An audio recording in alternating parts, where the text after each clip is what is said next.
ስታልፍ የመታ ድንጋይ ስትመለስ ከመታ ድንጋይ ወሰን ድንጋይ አንተ ነህ ድንጋይ ይባል የለ። ከዚህ በኋላ ራቂው አይሆንሽም ምናምን ነገር ያሳበር ቡዜ ይሄ ያለው አብረሹ ሁኚ ታገሺው እንዲህ ነው እንዳ ነው ሁሌ ማባበያ።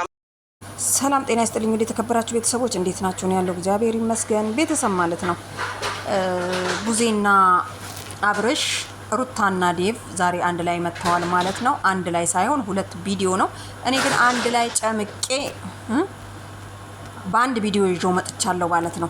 ምክንያቱም ስለበዛ ስላነሳ አይደለም። ዋናው ቁም ነገሩ መልእክቱን በመጀመሪያ ግን በአብርሽና ቡዜ ያው አድናቂዋ ነሽ፣ ቡዜን ተወጃታለሽ ምናምን ትሉኛላችሁና ቡዜ በቃ የሆነ በኮንፊደንሷ ምናምን ነገር ነው እንጂ የምወዳት።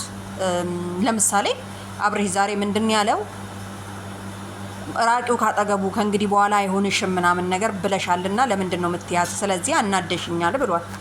ምንድን ያለችው እኔ ማንኛውም ሰው የሆነ ነገር ሲያደርግ ሲያጠፋ ምናምን ነገር ኖ ላለውኝ ወንድሜ ነህ መጥፎ ነገር ስታደርግ ቆንጆ ነገር ስታደርግ ብቻ ሳይሆን መጥፎ ነገርም ስታደርግ ኖ አብርሽ መጥፎ ነው እልሃለሁ ብላለች። እዚህ ጋር እኔ እቀበላለሁ። ግን ማለት ነው እስካሁን ድረስ ቡዜ ከሄርሜላ ጋር መሆኗን ሁላችሁም ታውቃላችሁ። ወደ አብርሽና ወደ ዴቭ ዝገባ ደግሞ ዴቭ ምንድን ያለው መግቢያው ላይ ለምንድን ነው የራስሽን ህይወት ማትኖሪው? በራስሽ ቪዲዮ ለምን አትመጪም? ለምንስ አብርሽና ዳኒ ጋር ሄርሜላ ጋር መጣሽ? ያንን ደብዳቤውን ወይም ደግሞ አብርሽ የፍቅር ደብዳቤ ያቀረበበትን የድሮ ትዝታውን ያነሳበትን ደብዳቤ ለማሳየት ለምን መጣሽ ብሏታል። እዚህ ጋር ትክክል ነው። ዴቭ ደግሞ ያው እንደምታውቁት ዴቭ ሰዎችን አለማስከፋት የሚፈልግ ሰው ነው። አንዳንድ ሰዎች ታውቃላችሁ አይደለ? ሰዎች በቃ የሆነ ሳትወዱት ያንን ሰው እንዳይከፋው ብቻ የምታደርጉት ነገር አለና ልክ ዴቭ በቃ እንደዛ ነው። እንግዲህ ምን ብላ ነው የተረተችው? ስትሄድ ያደናቀፈ ስታልፍ ያደናቀፈህን ድንጋይ ስትመለስ ደግሞ ከደገመህ ነው። እኔ ግን ሲሮጡት ያሰሩት ሲሮጡት ይፈታል ነው የሚባለው። እንደዛ አይነት ነገርና ጭራሽ ራሱ ነው ድንጋይ ብላ ተረታለች ማለት ነው። እውነቷን ነው። መጀመሪያ ላይ አንቺ ስንቴ ነው ያደናቀፈሽ አብርሽ ማለት ነው። ተመልሰሽ ግን እዛ ነሽ። ገባሽ? አሁንም ተስፋ አልቆረጥሽም። ከሄርሜላ ጋር ግን ከሄርሜላ ጋር ያለውን ህይወት ተስፋ ለማስቆረጥ በጣም ስትሰሪ ነበር ሩታዬ ማለት ነው። እኔ እኮ ራስሽን ቻይና እኛንም ጀግና አድርጊን አስቢን ብያለሁ። ገባሻ? ሲጀመር ቡዜ አንቺን አትፈልግሽም። የምትፈልገው ማንን ነው? በግልጽ እንነጋገር ከተባለ ሄርሜላ ጋር አብርሽ ቢሆን ደስተኛ ናት። ይሄ የታወቀ ነው።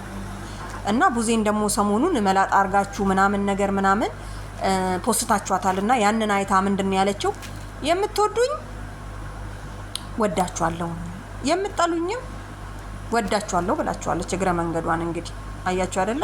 ደግሞ በውስጥ እየገባችሁ ኮመንት የምትልኩላት ለምንድን ነው የምትልኩልኝ? ብሎክ ነው የማደርጋችሁ ብላለች። መልእክቷ ነው። ገባችሁ አይደለ? ስለዚህ ካልወደዳችኋት ለምን ታያዋታላችሁ? እናንተ ሰውን ጭንቅላቷን ከላዋ ላይ አንስታችሁ ምናምን ነገር። ኧረ ተው። የሆነ ቦታ ደግሞ ፍቅር ታስራለች ምናምን ነገር የሚላየው እውነት ታሰረች እንዴ? ፍቅርማ አትታሰርም። ፍቅር አትታሰርም።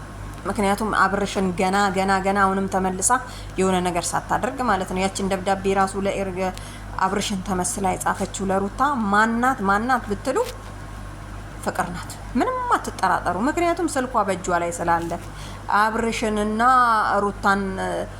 አብርሽንና ሄርሜላን ለማለያየት የያዘችው ትግል አላቋረጠም። ምክንያቱም ድሮ ልጅነቴን የበላው አብርሽ ነው፣ ልጅነቴን የተጠቀመው አብርሽ ነው። ስለዚህ ከስንት ጎዳና አውጥቶኛል እኮ ነው የምትለው ከገባችሁ ማለት ነው። እና ግን ጎዳና የወጣሽ አትመሲም እኮ አትመሲም። ፍቅር ግን ታድለሻል። ኃይለኛ ምላስ ነው የሰጠሽ መቼ። ለማንኛውም ቤተሰብ እንግዲህ እኔ እንደሰማሁት ከሆነ ዴቭን አትመኑት። አንድ መስመር ያው የተናገረው አለ። እሷ ምንድን ያለችው ለእሷ ጥያቄ ያቀረበላትን መልስ ስትመልስ በፊትም ውሸታም ብለውኛል። ስለዚህ አሁንም እንደዛ ነው የሚያስቡኝ። ምንም ሳላደርግ እኔ ምንም ማለቃቀስ አይጠቅምም። ሩታማ ብቻዋን መስራት አትችልም። ብቻዬን ሆኜ ቪዲዮ ማቀናበር ወይም ደግሞ ቪዲዮ ኤዲቲንግ ማድረግ አልችልም። ስለዚህ ሰው ያስፈልገኛል። እሱ አቀጥሪም እንደ ካሜራማን። ይሄ አብሮሽ የሚከተልሽ ካሜራማን ማን ነው? ማን ነው የሚከፍለው? ንገሪኝ ማለት ነው።